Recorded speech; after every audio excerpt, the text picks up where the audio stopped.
का उपदेश जो था निराकार था। देखिएगा, उपदेश में दो तरह की बातें आती है, एक होते हैं सगुण और एक होते हैं निर्गुण। ठीक है, सगुण होते हैं और एक होते हैं निर्गुण। और जब निर्गुण की अगर बात करते हैं, जिसमें से भगवान का कोई आकार नहीं होता है, ठीक है, निर्गुण की अगर बात करते हैं तो जिसमें भगवान का कोई आकार नहीं होता है। लेकिन अगर सगुण की अगर हम बात करते हैं तो सगुण में क्या होता है, भगवान को एक रूप और आकार दिया जाता है। तो ये जो व्यक्ति जो थे, ये गुरु नानक, ये निर्गुण आकार से संबंधित है। इनका कहने का मतलब यह था कि भगवान का कोई रूप और आकार नहीं है। जैसे में आप हिंदू धर्म में देखते होंगे तो हिंदू धर्म में भगवान श्री राम की अगर आप देखते हैं, या भगवान शिव की देखते हैं, या भगवान विष्णु की देखते हैं, तो उनको एक रूप और आकार दिया गया है।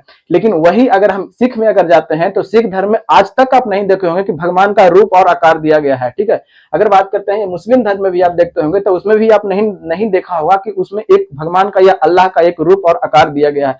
कभी भी आपने ऐसा नहीं सुना होगा। लेकिन हिंदू धर्म में आप देखते होंगे कि शंकर भगवान का एक रूप का आकार दिया गया है, श्री राम का एक रूप का आकार दिया गया है, ठीक है, सरस्वती जी का एक रूप का आकार दिया गया है। तो जो हिंदू धर्म के जो लोग हैं वो सगुण आकार के मानने वाले व्यक्ति हैं। ठीक है, और ये सब जो है ये निर्गुण आकार के। इनका कहने का मतलब क्या है कि भगवान सभी में बसते हैं। ठीक है, भगवान जो है मानव के अंदर बसे हुए हैं। ये कौन का व्यक्ति कह रहे हैं, तो ये व्यक्ति कहने वाले हैं गुरु नानक।